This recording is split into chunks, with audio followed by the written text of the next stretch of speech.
خواتین کے ایک معروف سرکاری کالج میں انگلش کا پیریڈ تھا کہ ایک طالبہ زور زور سے رونے لگی۔ ٹیچر نے پڑھانا چھوڑا، بھاگم بھاگ اس کے پاس جا پہنچی۔ بڑی نرمی سے دریافت کیا، کیا بات ہے بیٹی، کیوں رو رہی ہو؟ اس نے سسکیاں لے کر جواب دیا، میرے فیس کے پیسے چوری ہو گئے ہیں، بیگ میں رکھے تھے، کسی نے نکال لیے ہیں۔ ٹیچر نے ایک لڑکی کو اشارہ کرتے ہوئے کہا،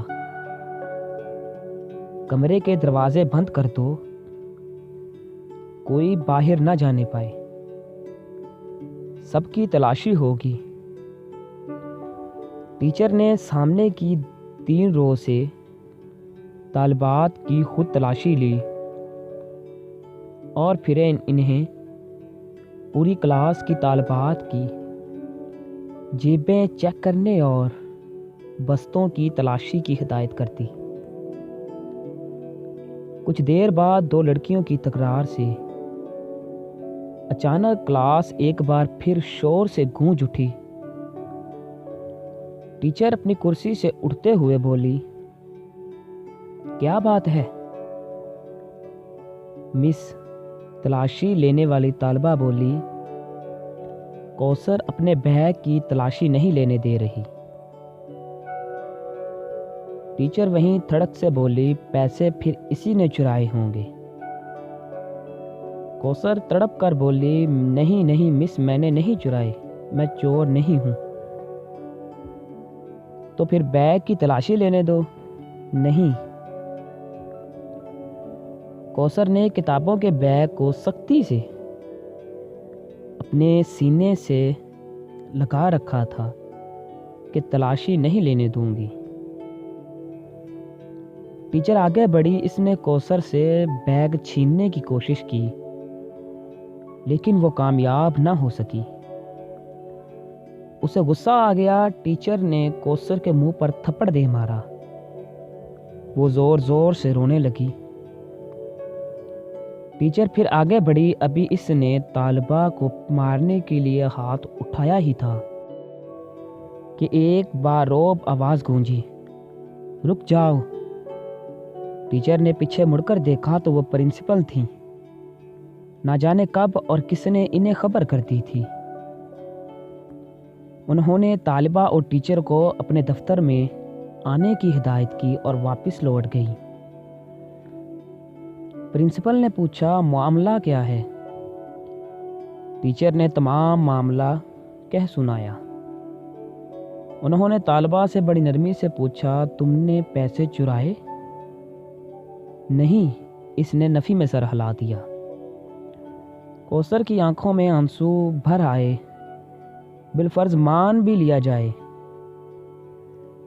پرنسپل منامت سے بولی، جب تمام طالبات اپنی اپنی بیگ کی تلاشی دے رہی تھی، تم نے انکار کیوں کیا؟ کوثر خاموشی سے میڈم کو تکنے لگی۔ اس کی آنکھوں سے 2 موٹے موٹے آنسو نکل کر اس کے چہرے پر پھیل گئے۔ ٹیچر نے کچھ کہنا چاہا، جہاں دیدہ پرنسپل نے ہاتھ اٹھا کر اسے روک دیا۔ پرنسپل کا دل طالبہ کا چہرہ دیکھ کر اسے چور ماننے پر آمادہ نہ تھا۔ پھر اس نے تلاشی دینے کی بجائے تماشا بننا گوارا کیوں کیا؟ اس میں کیا راز ہے؟ وہ سوچنے لگی اور پھر کچھ سوچ کر ٹیچر کو کلاس میں جانے کا کہہ دیا۔ پرنسپل نے بڑی محبت سے کوثر کو اپنے سامنے والی نشست پر بٹھا کر استغفار کیا۔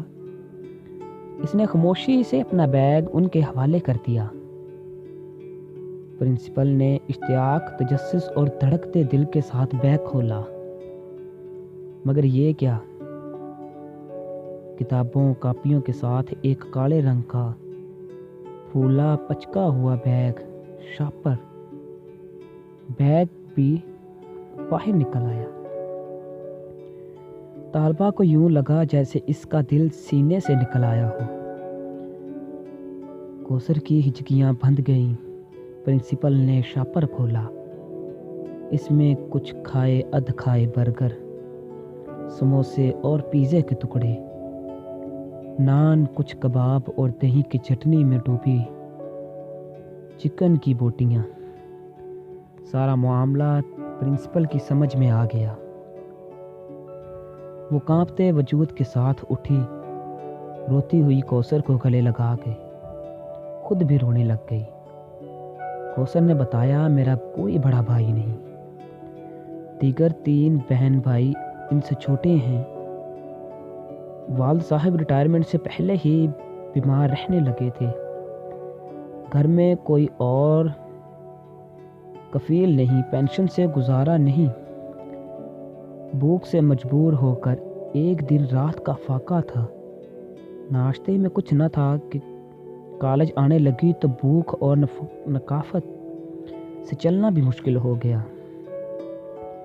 میں ایک تکہ کباب کی دکان کے آگے سے گزری تو کچرے میں کچھ نان کے ٹکڑے اور ادھ کھایا ایک چکن پیس پڑا دیکھا۔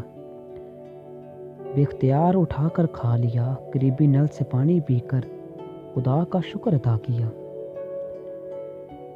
پھر ایسا کئی مرتبہ ہوا۔ ایک دن میں دکان کے تھڑے پر بیٹھی پیٹ کا دھوزک بھر رہی تھی کہ دکان کا مالک آ گیا۔ اس نے مجھے دیکھا تو دیکھتا ہی رہ گیا۔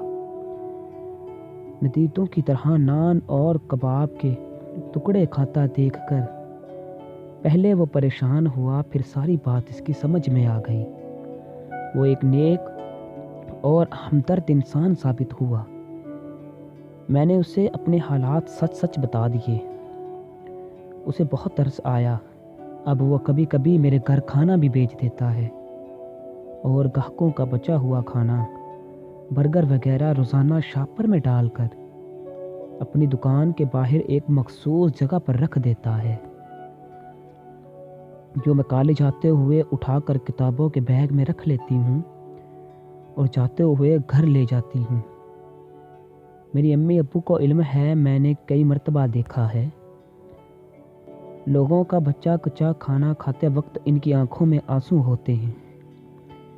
بہن بھائی چھوٹے ہیں، انہیں کچھ علم نہیں، وہ تو ایک دوسرے سے چھین کر بھی کھا لیتے ہیں۔ اس کہانی سے یہ ہمیں سبق ملتا ہے کہ ہمیں اپنے ارد گرد رہنے والے ایسے لوگوں کا احساس کرنا چاہیے۔ ہمیں اللہ تعالیٰ کے دیے ہوئے میں سے اس کے نیک بندوں کو دینا چاہیے، اس کی راہ میں خرچ کرنا چاہیے۔ اللہ تعالیٰ ہمیں ہمت و توفیق دے۔ آمین ثم آمین۔